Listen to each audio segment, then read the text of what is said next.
El tema que voy a tocar el día de hoy se titula El reino y la vida del alma. El reino y la vida del alma. Quiero que abramos nuestras Biblias en la segunda carta del apóstol Pablo a la iglesia de los Corintios y vamos a ir al capítulo número 10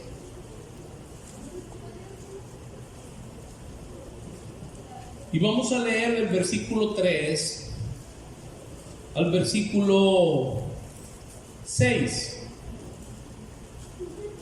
Este pasaje se ha usado mucho para la guerra espiritual. Esto habla mucho más allá de lo que nosotros podemos pensar en cuanto a la guerra espiritual. Recuerde, estamos tocando el reino y la vida del alma.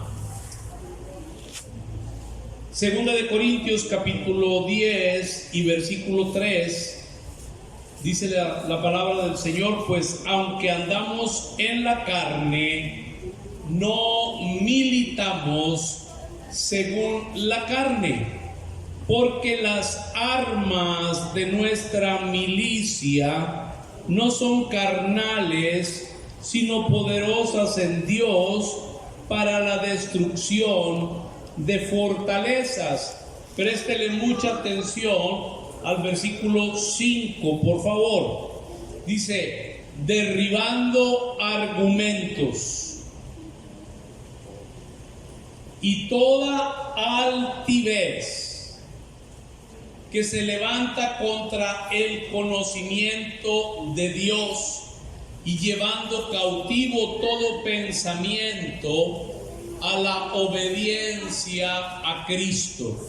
Me parece que después de la impartición que nos trajo el pastor Ramiro, puede y va a haber un mayor entendimiento. ¿Por qué? Porque aunque nos parezca difícil de entenderlo, aquí hay personas que por primera vez empezaron a tener luz en el momento en que rindieron su vida al Señor. Por eso es que es tan importante este fin de semana, porque no estamos tratando cosas que sean irrelevantes o por cumplir, porque tenemos que llevar a cabo la tradición de nuestra convención anual como parte de una red. No tiene que ver nada de esto con lo que estamos haciendo. Estas son así verdaderas citas divinas, porque lo que usted está recibiendo en estos días va mucho más allá de cualquier cosa que usted pensara que necesita, porque siempre hemos estado buscando a Dios, y déjeme decirle que por falta de entendimiento, y todo eso es por falta de luz, y por falta de luz es por falta de vida, todavía hemos estado en esa condición, y gran parte de la iglesia está todavía ahí. Estamos buscando a Dios, dice. Pero imagínate que hoy, si verdaderamente los que todavía no habían tenido la experiencia de la palingenesia, que es el nuevo nacimiento, hoy por primera vez tuvieron esa experiencia, algo que es lo más poderoso, la vida suprema, la vida superlativa, la vida misma de Dios te ha sido impartida cuando tú le abriste tu corazón y tú recibiste al Señor. Esto es algo que va a marcar una diferencia. Nosotros con todo esto no quisiera despertar ninguna clase de morbosidad, hablando en el buen sentido de la palabra, pero todo lo que estamos recibiendo nos va a llevar a detectar cómo está la vida espiritual de toda la gente que nos rodea. Muchos no saben eso, pero te vas a dar cuenta de la gente que necesita tener esta experiencia del nuevo nacimiento, porque todavía están accionando conforme al mundo, conforme a la naturaleza diabólica, y nos cuesta trabajo entender esa palabra. Mucha gente se ofendía cuando se ministraba liberación y guerra espiritual y se hablaba de esto. La gente se ofendía porque le decían: estás endemoniada. Pero déjeme decirle, más allá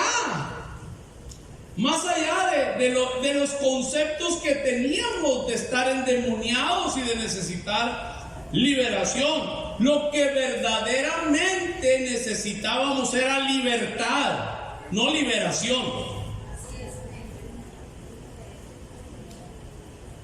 La Escritura dice: si el Hijo os libertare, seréis verdaderamente libres. Y déjenme decirle, me ha gustado cómo hemos ido hilvanando esto. Yo sé que, no sé si mañana voy a tocar eso el pastor Ramiro Rodríguez, pero es tan importante entender más allá. No sé si me estoy metiendo ya en tu tema, perdóname, pero no quiero dejarlo pasar por alto, porque usted tiene que entender algo en este tiempo, que usted es hijo en el Hijo. A lo mejor ya me metí con tus terrenos tuyos. Usted es hijo en el Hijo. No hay forma de ser hijo de Dios fuera de Cristo. Por eso es que usted ahora es hijo en el Hijo. ¿En cuál Hijo? En el Hijo eterno de Dios, que es Jesucristo. Yo no sé cuántos habían oído esta expresión, que usted es hijo en el Hijo. Hay tanta gente que están peleando hoy en día con asuntos de doctrina, y que si reconocen la Trinidad, que no, que Dios es un Dios unicitario. Unos que reconocen la divinidad del Padre, pero no reconocen la divinidad del Hijo. ¿Sabe que hemos convivido con tanta gente que la influencia que en determinado momento hemos tenido, por ejemplo, para que usted tenga una idea, no sé cuántos han oído hablar de la iglesia israelita del séptimo día? ¿La conocen? Es una ramificación de los adventistas, pero es como si fuera una iglesia pentecostal. Ellos danzan, ellos aplauden, ellos cantan, brincan, dan gritos de júbilo. Pero tenían un problema hasta hace 20 años atrás, que ellos no creían en la divinidad de Cristo. Nada más imagínense, hermano. Y en una reunión, por eso todas las cosas realmente tienen que ver con el eterno propósito de Dios, aunque nosotros ni lo entendíamos en aquel tiempo. Pero vinieron esa gente, y hubo gente que hasta fue llena del Espíritu Santo, y a partir de eso, nunca he contado esta historia, pero a partir de ese momento ellos tuvieron una convención a nivel internacional, y entre la gente que fue llena del Espíritu Santo dijo: he descubierto que necesitamos incorporar a nuestro movimiento la divinidad de Cristo. Para nosotros nos dicen: pero ¿cómo? O sea, ¿qué tontería es eso? ¿Cómo puede haber una iglesia? Porque para ellos todo tenía que ver con el Padre. Así como hay la iglesia unicitaria, la Iglesia Apostólica de la Fe en Cristo, la Iglesia Hispana Unida, ellos nada más creen en Cristo. ¿Me está siguiendo? Por eso es que cada aportación que Dios va haciendo a través de diferentes ministerios es algo tan maravilloso, porque nos está llevando hasta el pleno conocimiento de Dios. Esa es la intención original que tenía Dios. En el pasaje que acabamos de leer, nos habla de una parte de nuestra alma, que es nuestra mente. Y dice ahí, derribando argumentos. Siempre le pusimos atención como que eso venía por fuera y eran ataques del enemigo y viene y te ataca en la mente. Pero déjame decirte, sí es una batalla, pero esa batalla no viene de afuera, esa batalla está dentro de ti. Hello. Dice derribando argumentos. ¿Dónde se forman los argumentos? Aquí en la mente. Y toda altivez es una resistencia hacia Dios. Y todo esto se levanta, pero viene en contra de ¿qué? De que tú conozcas a Dios. Quiero decirte que en tu naturaleza adámica, porque el pastor nos hablaba en 1 Corintios 15 de que fue el primer Adán, alma viviente, y esa es la herencia que toda la humanidad ha recibido desde ese tiempo. Y entonces, desde ese tiempo, pues ha habido esto, una naturaleza diferente. Y quiero buscar las palabras precisas para expresar esto, porque cuando el hombre peca, esto me ha llamado mucho la atención en todo lo que Dios ha estado haciendo en mi vida en este tiempo. Cuando el hombre peca, introduce una nueva especie también a la faz de la tierra. Es increíble esto. Por eso es que estábamos hablando de la importancia que tiene la vida, lo que tiene que ver con la familia y lo que tiene que ver con un reino. Es una realidad que en el Nuevo Testamento no vamos a encontrar tal terminología como el reino de las tinieblas, pero sí es una realidad que comenzó una nueva especie. ¿Por qué? Porque el hombre caído no fue lo que Dios creó. Préstele atención a esto. Entonces, esto vino a producir una alteración genética. Y desde ese momento, la humanidad se convirtieron en hijos del diablo. Y como tales, no lo digo yo, eso sí lo expresa literalmente la palabra de Dios en el Nuevo Testamento. Toda la gente, dice el apóstol Juan, en esto se manifiestan en el capítulo 3 y versículo 10 los hijos de Dios y los hijos de ¿quién? Del diablo. Entonces quiero nada más volverme a remontar otra vez allá lo que pasaba en el libro de Génesis. El problema es que surgió una naturaleza diferente a la que Dios le había dado al ser humano, y eso produjo una clase de vida diferente. Y esto es lo que queremos desarrollar el día de hoy. El pasaje decía que hay argumentos que se levantan y altivez que se levantan. Nosotros nunca le hemos puesto atención, o sea, lo que menos le poníamos atención era lo más importante del texto, que era que se levanta contra el conocimiento de Dios. ¿Qué es la intención de esas fuerzas malignas que te llevaban o todavía te pueden seguir llevando a levantar argumentos y altivez en contra del conocimiento de Dios? Ya lo hemos estado diciendo, esto no tiene que ver con cambiar la mente. O sea, nadie nos conoce mejor que nuestra pareja, los que somos casados. Esa es una grande verdad. Y lo dijimos el día de ayer y lo toqué esta mañana. Nosotros detectamos cómo vive en nuestra familia, cuál es la conducta que tiene cada uno de los miembros de nuestra familia.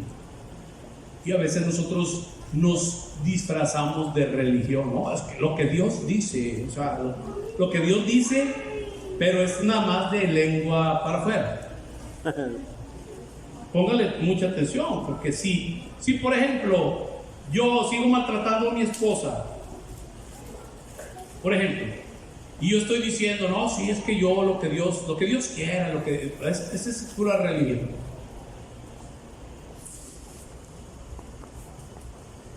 Si la mujer todo el tiempo está en contra de su marido y tienen diferentes tipos de problemas, pero ella es guerrera de oración, que así es, no le hace lonche al esposo, pero ahí está a las 5 de la intercesión. ¿Necesitará un cambio de mentalidad de esta hermana? No, yo creo que lo que necesita es un cambio de naturaleza. O sea, bien suave para todos tenemos, hermano, hasta para uno mismo. Cuando tú te das cuenta que a tu marido no le gusta trabajar, porque no hay vida. O sea, hay tantas cosas que se me vienen a la cabeza y, como dijo el pastor, no pienses en eso. La verdad. Pero es que sí es, hermanos. Nosotros miramos todo esto y no vemos que esas cosas están adentro de nuestra alma. Y entonces eso tiene que ver con lo que se opone para que tú no conozcas a Dios. Y esto va a ser evidente tarde o temprano para cada uno de nosotros. Entonces, si está tomando usted nota, quiero que usted escriba que la mente es el primer campo de batalla entre el reino de Dios, vamos a llamarle, y la potestad de las tinieblas. Ahí es donde tiene la lucha. Si usted verdaderamente vive por medio de la vida de Cristo, déjeme decirle, aprende a vivir por medio de la vida de Cristo, las cosas van a ser completamente diferentes. Jamás volveremos a escuchar de nuestros liderazgos en la iglesia pretextos y excusas para no estar en lo que Dios quiere que cada uno de nosotros estemos. Pero mientras que la vida de Dios no esté operando, siempre vamos a tener argumentos y seguirá habiendo una altivez. Ahí comienza. La mente es la parte que asume el liderazgo de nuestra alma. Esto es importante. Tu alma, ahorita lo vamos a ver, lo que normalmente o comúnmente hemos entendido, sabemos que está compuesta el alma por la mente, por las emociones y por la voluntad. Hoy le voy a enseñar otras 3 partes más que nunca hemos considerado.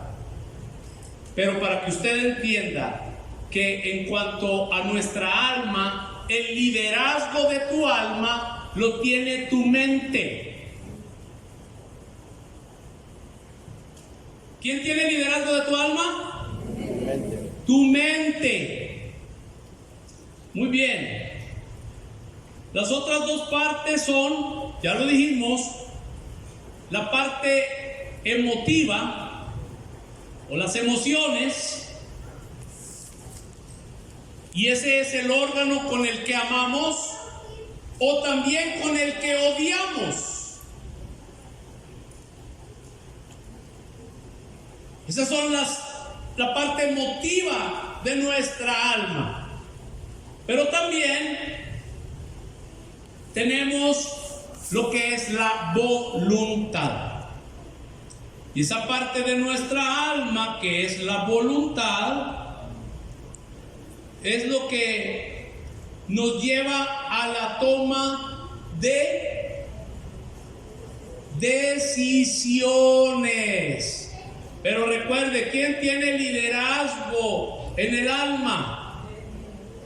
Nuestra mente.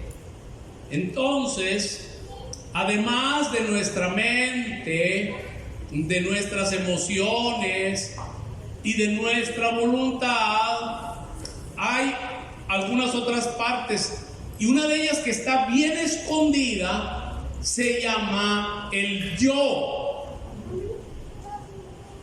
Y esta parte no solamente está escondida, pero es muy fuerte en cada uno de nosotros. Bueno, vamos a empezar a ver.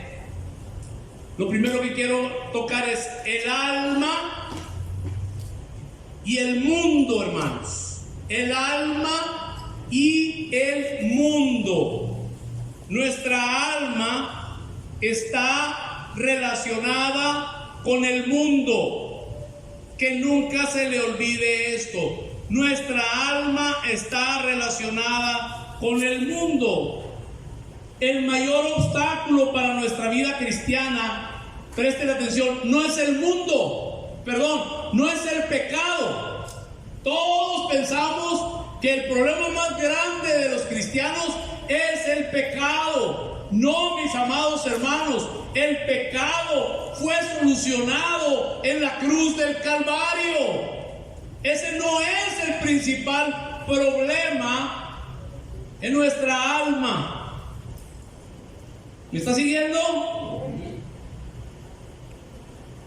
Hay algo más dañino, que es el mundo. El pecado es terrible y tiene que ser condenado. Sin embargo, el mundo es todavía más destructivo y dañino para nuestra vida del reino. Esto es fundamental entenderlo. Eso es lo que muchos todavía no han entendido. Pero todo esto tenemos que irlo hilvanando con todo lo que Dios nos ha estado dando ya en estos 2 días.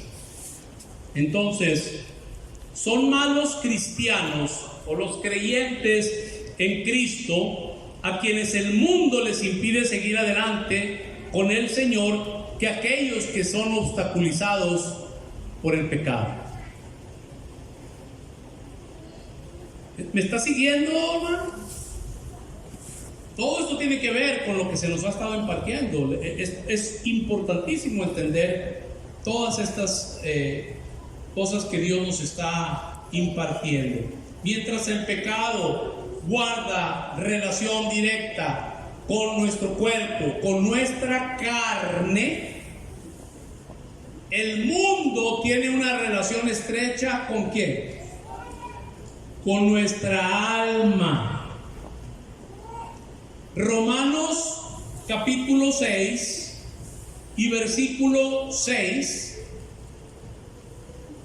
dice: sabiendo esto, me fascinan estas expresiones que usa el apóstol Pablo, porque cuando él está escribiendo esto y cuando nosotros no tenemos entendimiento,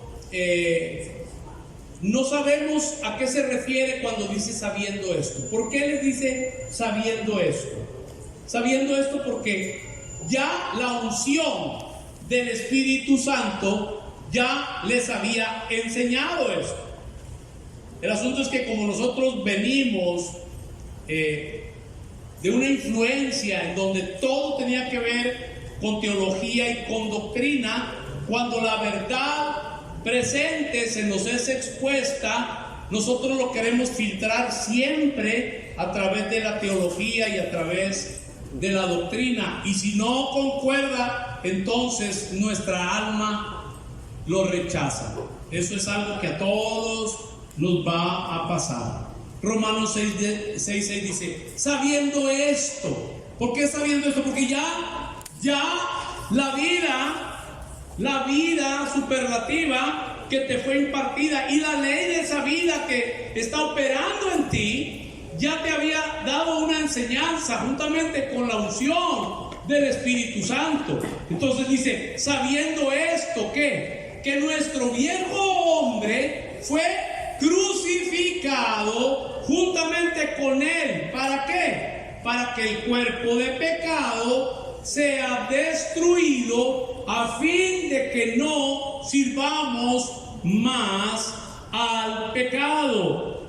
Nos dice que debido a que nuestro viejo hombre fue crucificado con Cristo, el cuerpo de pecado está desempleado. Eso es lo que significa, que ya no tiene trabajo. Eso es lo que significa. Por tanto, el asunto del pecado guarda relación con nuestro cuerpo, o sea, nuestra carne.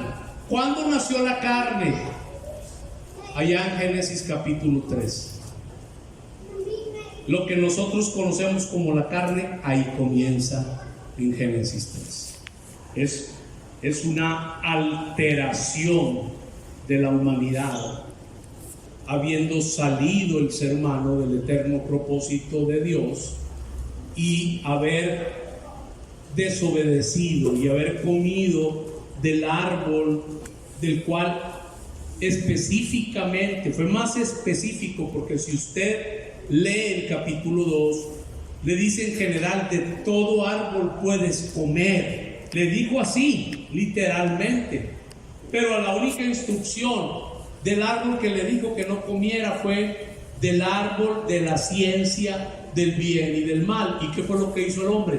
Comió del que Dios le dijo que no comiera. Y desde ahí comenzó una naturaleza diferente en el ser humano.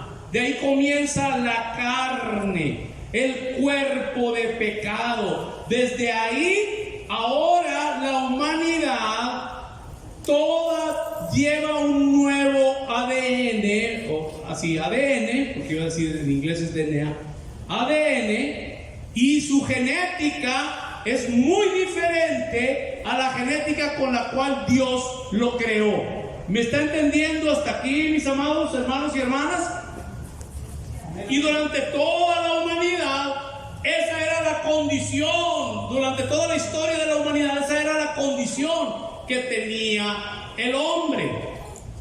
Por lo tanto, cuando nosotros vemos allá en Mateo 16 y en el versículo 26, Jesús hace esta pregunta y dice: porque ¿qué aprovechará el hombre si ganare todo el mundo y perdiere su alma? Mejor no podíamos haberlo escuchado. Se nos expuso hace un momento que Dios es dueño de todas las almas. Por eso tiene derecho Dios de reclamar cuentas sobre nuestras almas.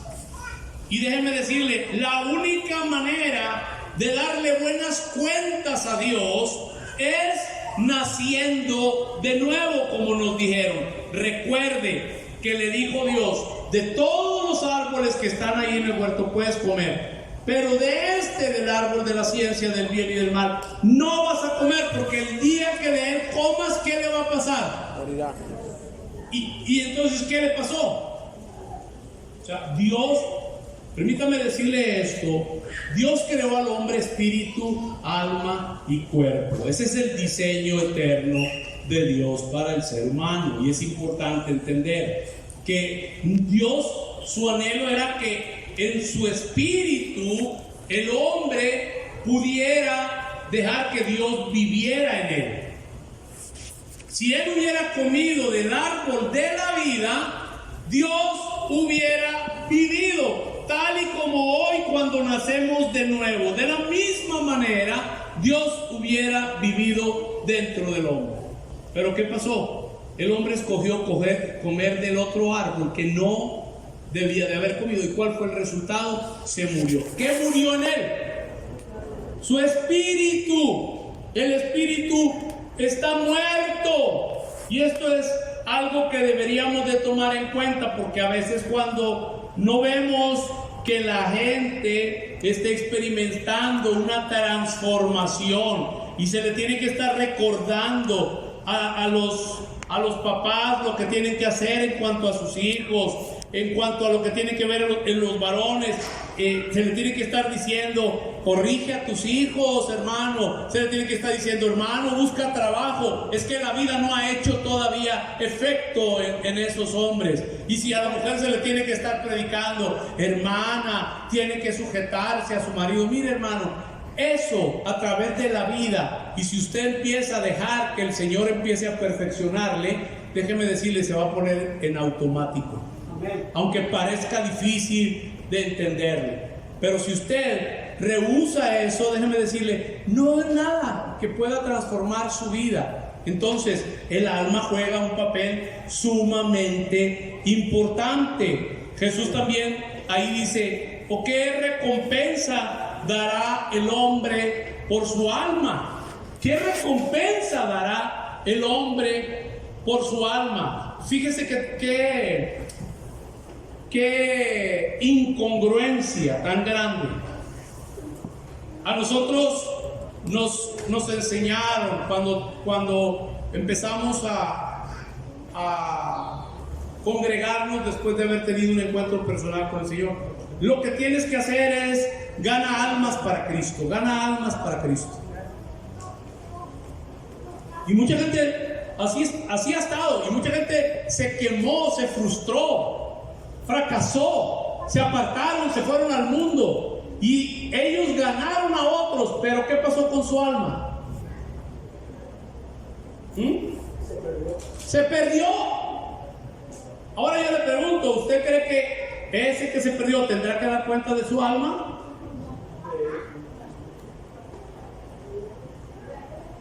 Bueno, ahora veamos el alma y la vida del alma. En griego, la misma palabra se tradujo como alma y otras veces como vida del alma. Esto creo que es también importante aclararlo, porque usted lee esta palabra y va a encontrar que en griego se traduce como alma y en otros pasajes como la vida del alma. En algunos versículos la palabra griega, de donde viene psicología, es la palabra psique o psiche, se escribe, y de ahí viene todo. Eso tiene que ver con ¿qué? Con la vida del alma. La escritura habla de 3 tipos de vida. La vida bios, que es la vida que Dios le dio al hombre cuando sopló sobre él, pero le dio una vida psique, y eso tiene que ver con todo el asunto del alma. Fue el hombre un alma viviente, y el asunto es que mucha gente en la iglesia todavía siguen siendo almas vivientes, y es imposible el poder perfeccionar o que haya transformación en una persona que no tiene la otra vida, que es la vida Zoe, que es la misma vida de Dios, que es la vida que estaba en el árbol del cual no comió Adán y su mujer, y es la misma vida que nos estaba hablando el pastor Ramiro. En él estaba la vida, y la vida es la luz de los hombres. ¿Cómo va a haber luz? Escuche esto, si no hay vida, si el espíritu nuestro todavía está muerto, ¿cómo pretendemos que haya luz? ¿Qué es el resultado? La religiosidad, una interpretación bíblica con una mentalidad humana, con una ausencia de la revelación por la falta de la vida superlativa, suprema o Zoe de Dios. ¿Me están siguiendo, mis amados hermanos? Entonces, en algunos versículos la palabra psique se traduce como alma, más en otros versículos se traduce como vida o vida del alma. Muchas veces hay una versión en inglés que es la más popular, es como si fuera para los evangélicos, aquí la Reina Valera. En los Estados Unidos y en los países de habla inglesa, la King James es la Biblia más popular que existe en inglés. Y en la King James simplemente se traduce como vida, nada más, no tiene otra traducción. Por eso es importante la cuestión de los lenguajes. Entonces, cuando no entendemos eso, se complica mucho, ya que podemos darnos la impresión de que la palabra vida en tales casos está hablando de la vida eterna, pero no tiene nada que ver la vida psique con lo que es la vida zoe, que es la misma vida eterna. Hay mucha gente, y vale la pena hablar de esto, que todavía piensan que la vida eterna es cuando me muera. No, sí, cuando me muera va a haber la vida eterna. No. Esa misma vida zoe es la misma vida eterna. Esa misma vida superlativa es la misma vida eterna. Y eso, ¿qué es la vida eterna? Es el eterno propósito de Dios. Si usted le quiere anotar ahí en su Biblia, es lo que está diciendo. Y este es el eterno propósito de Dios: que te conozcan a ti, el único Dios verdadero, y a Jesucristo a quien has enviado. Esa es la vida eterna, ese es el eterno propósito de Dios. ¿Qué anhela Dios? Que lo conozcas. Que conozcas a su Hijo Jesucristo. ¿Qué decía el pasaje de Corintios que vimos? Derribando argumentos y toda altivez que se levanta en contra de ¿qué? Del conocimiento de Dios. Y siempre pensamos como que eso será un ataque del enemigo. Siempre que hay problemas, la salida, déjeme decirle, y es la olímpica que se avienta la pastoral. Está siendo atacado por el enemigo, o le abriste puertas al enemigo. Y ya, me quité de encima el problema. No es tan fácil así. ¿Me está siguiendo, hermanos? La vida del alma es completamente diferente a la vida divina. Mire, vamos a ver lo relacionado con el alma. El alma humana es bastante compleja. Ayer le estaba haciendo mención. Hay una verdadera lucha que no tiene que ver con eso de andar reprendiendo y atando principados y potestad. No. La verdadera lucha está en tu interior. Hay una lucha en tu interior. ¿Por qué? Hay un botín. Y el botín es tu alma. Mediten esto.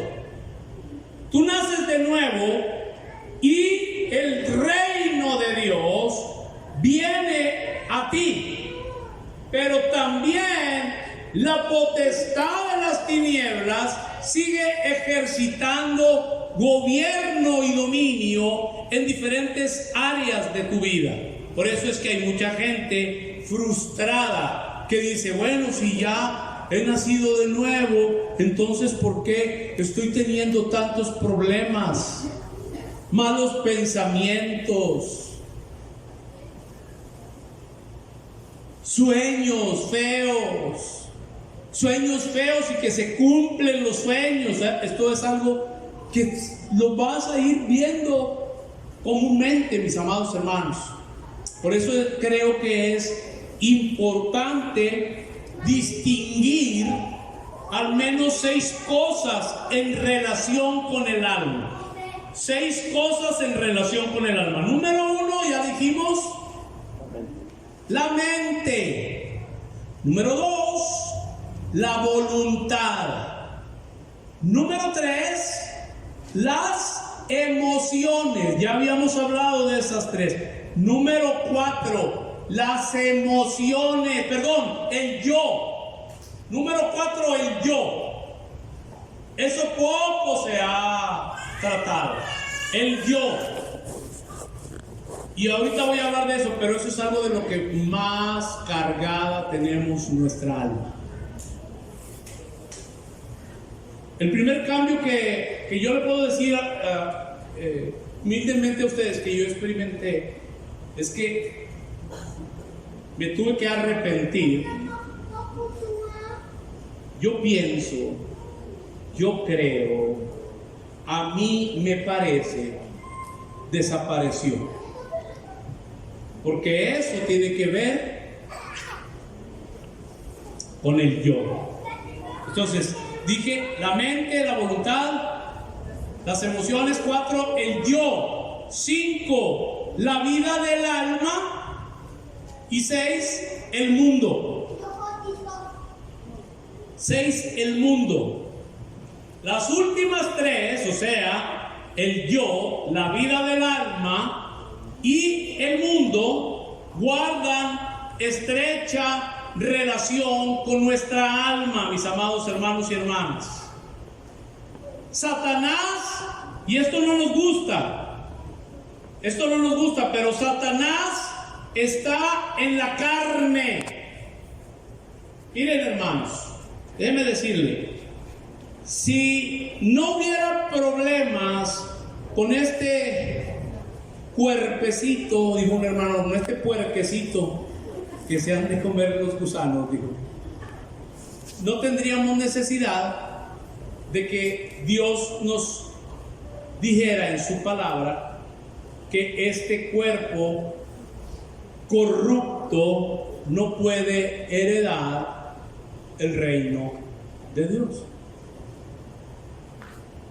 Por eso es tan importante que lo que hoy se nos ha ministrado, que los que por primera vez estaban empezando a tener la conciencia de la vida divina, del nuevo nacimiento, tengan la conciencia de esa vida, que es lo que a nosotros nos robaron con doctrinas y con teologías. A nosotros nos robaron la conciencia de la vida divina, porque vinieron a darnos doctrinas y teologías que en lugar de ayudarnos nos alejaron más del entendimiento. No sé si estoy siendo claro en esto, pero esto es lo que pasa en las vidas de cada uno de nosotros. Entonces, Satanás está en nuestra carne. O sea, tu carne, hermano, tu carne no tiene nada bueno. Tu carne trae una herencia. Tu carne trae todavía una genética. ¿Cuál es esa genética? ¿De quién es? No queremos ni decirlo. Ay, me está diciendo que yo traigo al diablo en mi carne. No lo digo yo, eso es parte de la naturaleza adámica. Fue como el diablo hizo su presentación allá en el huerto del Edén. Y como dijo por ahí alguien, llegó para quedarse. Entonces,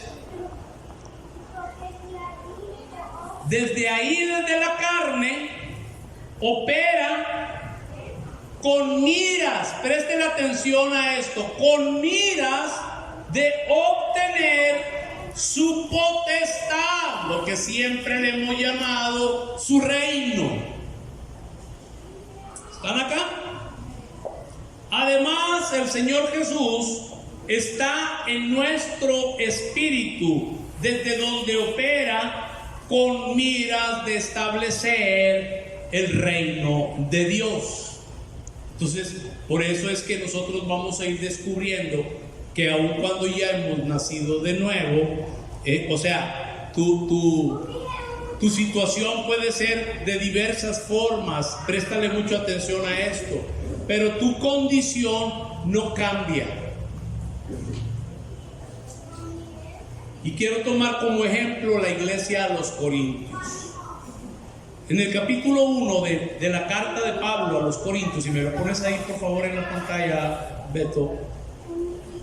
Lo primero que Dios manifiesta a través de los escritos del apóstol Pablo, 1 Corintios capítulo 1 y versículo 1 y 2, préstele mucha atención porque eso es lo que no entendemos.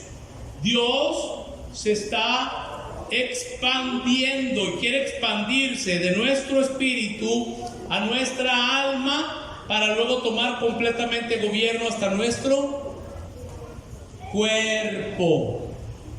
Miren lo que dice: Pablo, llamado a ser apóstol de Jesucristo por la voluntad de Dios, y el hermano Sóstenes, versículo 2.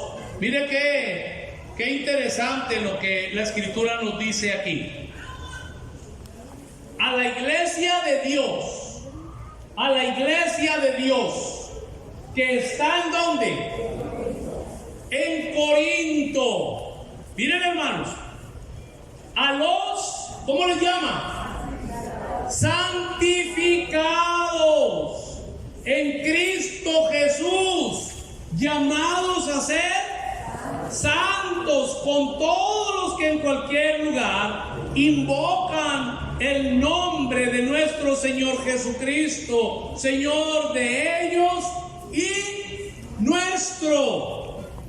Y usted puede empezar a meditar sobre esto y se va a empezar a preguntar. Nunca lo hemos cuestionado, nunca le hemos prestado atención, pero el pasaje le está diciendo a una iglesia, le está escribiendo el apóstol Pablo, que abundaba en la carnalidad, mis amados hermanos y hermanas.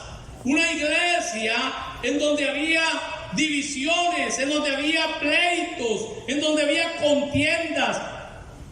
Para no ir tan lejos, incesto había, fornicación en la iglesia. Los hermanos se llevaban unos a otros a acusarse en las cortes civiles. Él ya sabía todo, porque esta es la introducción de la carta. Él ya sabía la condición que estaban pasando todos los hermanos de la iglesia de Corinto, mis amados hermanos. No era algo nuevo, no era algo extraño para él. Pero ¿cómo le llama el apóstol Pablo? Santificados en Cristo Jesús. ¿Qué es lo que Pablo, el apóstol, estaba viendo en la vida de los hermanos de la iglesia? ¿Qué estaba viendo? Está viendo, presten atención, está viendo a Cristo. ¿A quién estaba viendo el apóstol Pablo? A Cristo. Sí, estaban algunos en una condición infantil, tenían pleitos, celos, contiendas, pero eso los dejaba, les quitaba el ser santos, porque los conceptos doctrinales y teológicos vinieron a arruinar la conciencia de la vida divina, de tal manera que el evangelio, vuelvo a repetir, que se predica en pleno siglo XXI, es un evangelio antropocéntrico, en donde toda la gente viene a las reuniones para ver cuál va a ser la necesidad de tantas que trae que sean suplidas. Ese no es el evangelio de Cristo. En el evangelio de Cristo, Cristo es el todo en todos. Amén. Mientras que no entendamos esto, todavía estamos jugando con las pelotitas, malabareando. ¿Por qué? Porque nosotros tenemos, mientras que no aprendo a vivir por medio de la vida de Cristo, pensamos cómo nos enseñaron doctrinalmente. No es que en la iglesia hay los que andan en la carne y los que andan en... Déjeme decirle, quítese ya de todas esas tonterías que por tanto tiempo hemos hasta predicado mal. Porque eso es lo que pasó, predicamos mal. ¿Qué es lo que estaba diciendo cuando habla de andar en el Espíritu? Lo que significa es vivir por medio de la nueva vida que Dios les había impartido cuando ellos tuvieron la experiencia de la palingenesia o el nuevo nacimiento. Hoy en día todos nuestros mensajes están dirigidos para la necesidad, nuestras oraciones. Vamos a orar para que el hermano encuentre trabajo. Dígame a alguien una oración en el Nuevo Testamento donde se oró para que el hermano encontrara trabajo. Dejo de ser ministro de Jesucristo. Porque la mentalidad de la oración, déjeme decirle, es una mentalidad de necesitado y no una mentalidad de alguien que ya ha sido bendecido. Ayer se nos expuso desde mi punto de vista fue una exposición magisterial la que nos dio el pastor Ramiro el día de ayer. Y creo que tenemos que llegar a este entendimiento. Porque todo, lamentablemente, todo el mensaje que se está predicando en este tiempo, todo tiene que ver con las necesidades. Y todo mensaje es un mensaje futurista.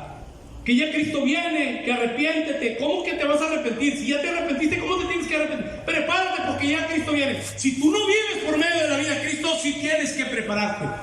Pero si tú vives por medio de la vida de Cristo, tú no tienes que estar preparándote nada, porque para ti el vivir es Cristo y el morir es ganancia. Pero cuando mi interés está en las cosas de acá de abajo y no en las cosas de arriba, ¿qué quiere decir las cosas de arriba? Las cosas de adentro. Entonces las cosas van a ser diferentes para todos nosotros, mis amados hermanos. ¿Me está siguiendo? Porque ese es el mensaje. El mensaje antropocéntrico es ese: ir a la necesidad. Y pienso que deberíamos como de definir en este tiempo, y lo someto delante de los ministros que hay aquí. Si nosotros como iglesia verdaderamente somos un centro de predicación del Evangelio, o somos nosotros realmente una asociación para suplir las necesidades del que tiene hambre y del pobre. Todo por malas interpretaciones. No sé si me estoy dando a entender, porque a veces nos duele eso, pero nos interesa más llevarle de comer a alguien que ya se acostumbró a vivir sin comer, que realmente dar a conocer a Cristo. Y a veces, ay, qué duro, no, hermano, es que esta es la realidad de lo que nosotros estamos viviendo. Un evangelio ausente de Cristo y de la verdad de Cristo, de la verdad que siempre ha sido eterna, mis amados hermanos. ¿Por qué? Porque eso es lo que recibimos. Por eso es que conocemos más al diablo, conocemos más a los demonios y asumimos conocer a Cristo. Yo soy el primero. Tengo 2 años de haber empezado realmente a tener la experiencia de conocer a Cristo. Porque antes nada más hablaba de Cristo para allá, Cristo para acá. Por eso me di cuenta, qué incongruencia tan grande estar queriendo esperar a alguien a quien no conozco todavía. Todo el mundo está esperando a alguien que no conoce. Tu vida lo expresa, mi hermano, mi hermana. Tu vida lo expresa. No es algo que nosotros tengamos que inventarnos. Muy bien. Entonces, vamos a ver estas 3 palabras, aunque ya el tiempo se me está agotando. Ahora, ¿cuánto tiempo me queda? Pues ahora yo pregunto. Primero, Ramiro me pregunta a mí, ahora yo le pregunto a Pastor Noel. 10 minutos. No, hombre, no. Qué austero eres, pastor, de verdad. Te quiero, pero qué austero eres. Vamos a ver si podemos hablar un poco más de estas 3 cosas del alma que casi nadie le presta atención: el yo, la vida del alma y también el mundo. Estas 3, como dije, guardan una estrecha relación con el alma. Recuerde que el tema es el reino y la vida del alma. Vamos a ver Efesios capítulo 2 y versículo 2. Efesios 2:2. Pero se dio cuenta de la importancia de lo que la palabra nos decía en el pasaje anterior, hermanos, a los santificados. Porque no hemos aprendido a ver a la iglesia como Dios la ve. Nosotros vemos a la gente y la hermana, sí, la hermana Yola, sí, pero tú no sabes que la hermana Yola, sí, y vale, vale, no, hombre, y nosotros siempre hemos vivido así, y andamos y decimos, es que estos hermanos andan en la carne. Esas son condiciones, permítame decirle esto, que se presentaron en una iglesia en donde se introdujo, permítame decirle esto, la ley mosaica como un elemento de justificación. ¿Por qué? Porque había un elemento de la práctica que tenían ellos en la iglesia de Galacia. Pues espero que esto les dé luz, y que se introdujo de la gente que venían, le llamaban de la circuncisión. Estos venían de Galacia, y esta gente que vino de Galacia, que vinieron de Jerusalén y de Judea, vinieron a Galacia, y querían que los hermanos se circuncidaran conforme al rito de Moisés. Y nunca le hemos prestado atención. ¿Por qué? Porque lamentablemente, y yo lo digo por mí, yo no lo digo por nadie más, yo experimenté eso por años. A veces uno está tan presionado que tiene que cumplir como pastor de predicar, y lo primero que se le ocurre a uno es ver una noticia en el periódico, en la tele o algo, y predica de eso. No tenía nada que ver con lo que Dios quería hablar, pero ya salí del compromiso de lo que tenía que predicar. O sea, yo le estoy hablando de mi corazón, mis amados hermanos. Esto no es fácil lo que yo le estoy diciendo. ¿Qué pasa?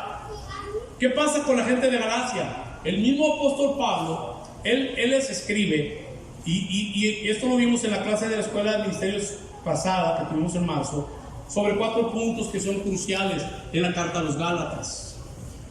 El primero es la revelación que recibe de parte del Padre acerca de Cristo Jesús. Y eso lo encontramos en el capítulo 1, de los versículos 15 y 16 por ahí.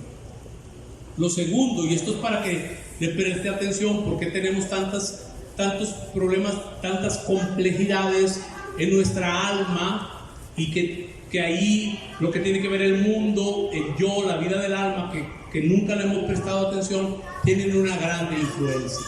Mire, después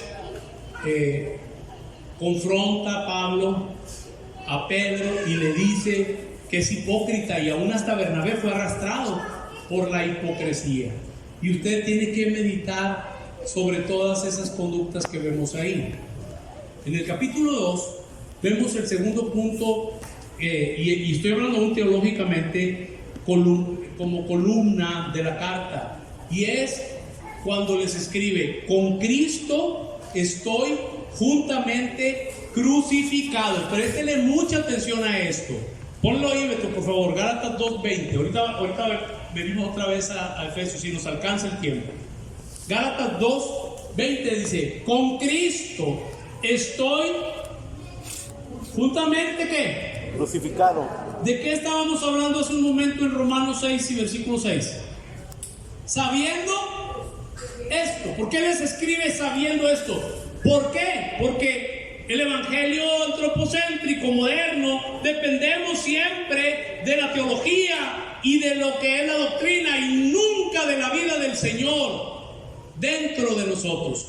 Él dice: con Cristo estoy juntamente crucificado. Cuando esto lo entiendo doctrinalmente es un pasaje más, pero dice algo ahí: ya no vivo, y hace una tremenda declaración, mas vive. Esto es también otro versículo más, pero que no tiene realmente relevancia mientras que la vida de Dios no tenga el efecto que Dios quería eternamente que tuviera. Dice ahí: ya no vivo yo, mas vive Cristo en mí. Y lo que ahora vivo en la carne, lo vivo no en mi fe. Ese es otro problema. Nosotros encontramos un montón de gente hoy en día, evangélicos, que tienen la misma fe que la gente católica tiene en la Virgen de Guadalupe. Muchos evangélicos tienen esa misma fe en Cristo. Es una declaración muy dura, pero es una grande verdad. Porque si esa fe no proviene de la vida, déjame decirte, entonces es tu propia fe. Pero ahí dice que lo que ahora vive en la fe, lo que ahora vive en la carne, dice: lo vivo, pero ¿en la fe de quién?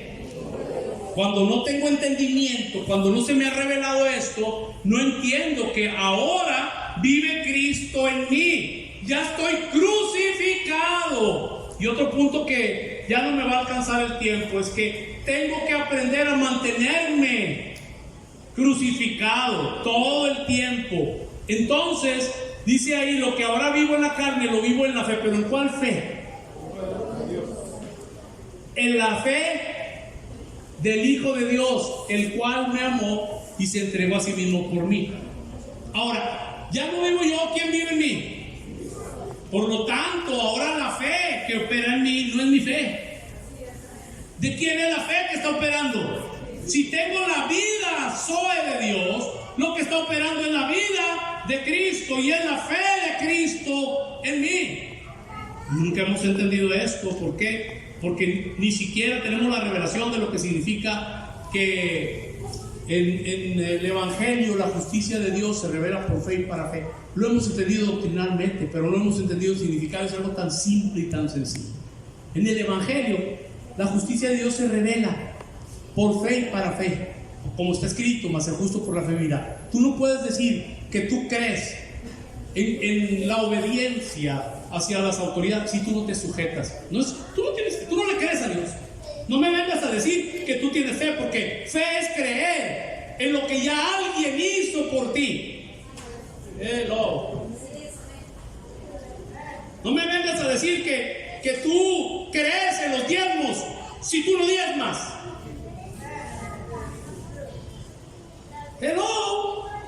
¿Por qué? Porque tenemos problemas en el alma. Y nadie quiere hablar de esto. ¿Por qué? Porque siempre el mensaje nos estamos preparando. Mañana va a ser domingo y parece como que el problema que está viendo es que la gente no viene a la iglesia, no se están congregando. Voy a predicar un mensaje para que ellos entiendan que se tienen que congregar. Hermano, déjeme decirle, usted puede predicarles 20 mensajes sobre congregarse. Si la gente no entiende lo que Dios está hablando a sus vidas, usted puede traer al mejor predicador, la gente va a seguir igual. Toda la iglesia ha sufrido pérdida durante toda la pandemia. ¿Sabe qué es lo que nos ha sostenido como red? Todo lo que hemos estado impartiendo en el Zoom, lunes y viernes, por más de un año ya. Es lo que ha sostenido que nuestras iglesias no tuvieron bajas. El fin de semana estuve en Houston en el aniversario de CCM Houston. Fue algo tan precioso, mis amados hermanos. Ver a toda la gente y otra gente más que no eran antes porque no los conocía. Eso, déjeme decirle, eso trae una gran satisfacción de ver cómo es que están creciendo en la gracia y el conocimiento de Cristo Jesús. En marzo estuve aquí en la escuela, en la fortaleza, y ver también que no tuvimos bajas en la iglesia. ¿Cómo no va a ser algo que debemos de valorar, hermanos, de lo que Dios está haciendo? Es algo tan maravilloso. El tercer punto está en Gálatas 4:19. Hijitos míos, por quienes vuelvo a sufrir dolores de parto, ¿hasta qué? Hasta que si no tengo entendimiento, este es un versículo más, y me puedo inventar cosas para predicar de ello, pero lo que está diciendo ahí es lo que estaba pasando con la gente, que ya iban caminando bien. Pero vinieron aquellos con su legalismo, y hubo hermanos que se circuncidaron, siendo gentiles, mis amados hermanos. Y él dice: vuelvo a sufrir dolores de parto hasta que Cristo ¿qué? Miren, hermanos, crecimiento, madurez no se la va a dar punto número 1, punto número 2, punto número 3. Déjeme decirle, vamos a hablar del carácter de Cristo, la formación. No existe tal cosa, pura palabrería. Si usted no tiene la naturaleza de Dios, usted no puede expresar el carácter de Dios. El carácter de Cristo se expresa por cuanto su naturaleza ha sido impartida en nosotros. Por eso esto es algo orgánico, se expresa. No tiene que ver. Punto número 1. Punto número 2. Eso es cuando ya no entendemos y ya empezamos a inventarnos. O a reinventarnos en esta pandemia, porque se usa mucho esa palabra. Y mire, en el capítulo 5 dice que los hermanos, les escribe Pablo, y este pasaje lo usamos para echar fuera de molde, no tenía nada que ver con eso. 5:1 Beto dice: estad pues firmes en la libertad con que Cristo nos hizo libres, y no estéis otra vez sujetos al yugo. ¿Cuál era el yugo de la esclavitud? Vamos a leerlo, porque ahí mismo lo dice. Nosotros hasta decíamos, es el yugo del diablo. El yugo del diablo, ¿sí o no? Dice: aquí yo, Pablo, os digo que si os circuncidáis, de nada os aprovechará. Pero no solamente la circuncisión, cualquier legalismo que usted traiga a la iglesia ya no le aprovecha a Cristo. Pero o es mi evangelio o es el evangelio de Cristo. Por eso es que hoy en día, como digo, he perdido amigos, no me importa. Hay gente que dice, ay, traen otra doctrina. Digo, no, traen otra doctrina. No me importa, déjeme decirle, esto no lo cambio por nada.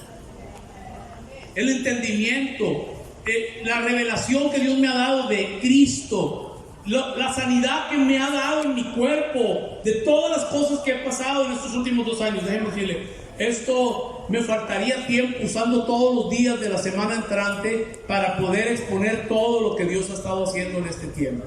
Por eso, ¿cómo cree que voy a cambiar esto? Dice que si se circuncidan, de nada les aprovecha Cristo. Versículo 13. Entonces, ¿cuál era el yugo, hermanos? La ley de Moisés.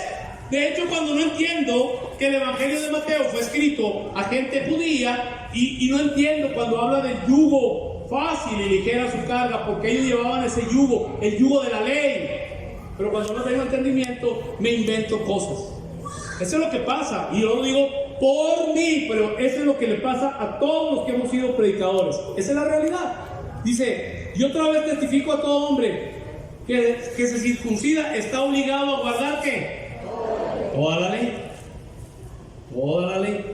Si usted considera que el lugar de reunión de usted, ese es como el tabernáculo, que arriba no se pueden subir las hermanas que tienen pantalón, por ejemplo, porque es como si fuera el lugar santísimo, déjeme decirle, eso es la ley, entonces está obligado a guardar todos los 613 mandamientos. Versículo 4, ese es lo más feo. De Cristo os desligasteis, los que por la ley os justificáis, de la gracia habéis caído.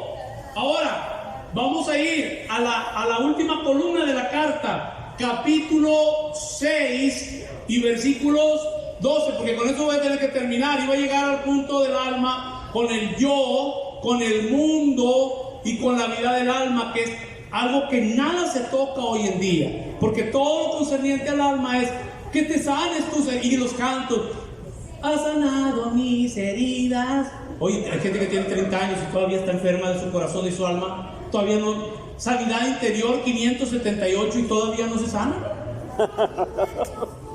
Porque lo que necesita, déjeme decirle, no es una administración de sanidad del alma ni de liberación. Lo que necesita es un cambio, ni tampoco de mentalidad. Lo que necesita es un cambio de naturaleza. Dice, todos los que quieren agradar en la carne, mire, porque vamos a llegar a la última columna de la carta. Todos los que quieren agradar en la carne, estos os obligan a que os circuncidéis solamente para no padecer persecución. ¿A causa de qué? La cruz es un elemento sumamente importante en esto que estamos viviendo en este tiempo, porque no le hemos dado la importancia. ¿Por qué? Porque no hemos tenido la revelación de la cruz. Cuando Jesús dijo consumado es, consumado es. ¿Cómo le llamaba a los corintios? ¿A los qué? Santificados. Porque en la cruz consumado es. El problema de la justicia es el mal entendimiento, porque mucha gente predica la justicia de Dios y la gente lo malentiende y piensa que como ya son justos pueden seguir andando en la vida loca. No, esto te constituye de una forma muy seria en que tú tienes que aprender a vivir como lo que tú eres ya ahora. Eso es algo muy importante. Ahora, dice el versículo 13, por favor, Beto, dice, porque ni aún los mismos que se circuncidan, mira lo que dice, eran bandidos, coyotes de la misma loma, ni los que se circuncidaban guardaban la ley, pero quieren que ustedes se circunciden para gloriarse en la carne de ustedes. Versículo 14, préstele mucha atención, pero lejos esté de mí gloriarme, sino en ¿qué?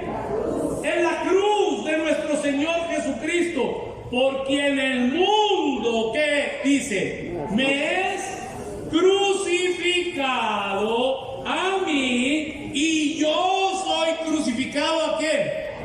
Porque el mundo tiene una influencia directa en tu alma, y mientras que la vida de Dios que está en tu espíritu, que estaba muerto, no se extienda a conquistar tus pensamientos, tus emociones, tu voluntad, tu yo, todos tenemos problemas con eso. Esto lo platicamos al establecer una charla. Yo pienso, pastor, yo pienso. El pastor, yo creo. Los pastores han oído esto alguna vez con la misma gente de la iglesia. Yo creo, pastor, según yo creo, yo pienso, a mí me parece. ¿Sabes qué?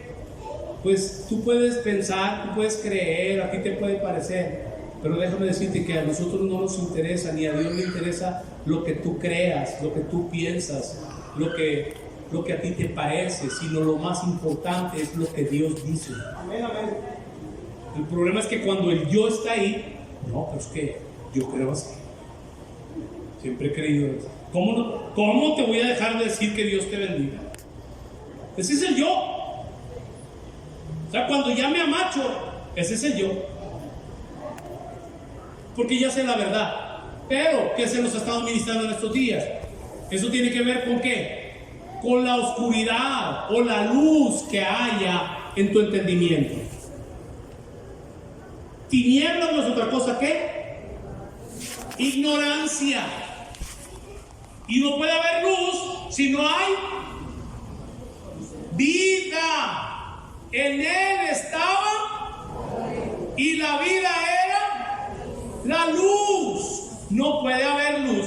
Tu entendimiento espiritual no puede ser alumbrado como a todos nos pasó, si la doctrina y la teología deterioraron tu conciencia de la vida Zoe, de la vida superlativa, suprema, de la cual Dios te hizo partícipe, como dice 2 de Pedro 1:4.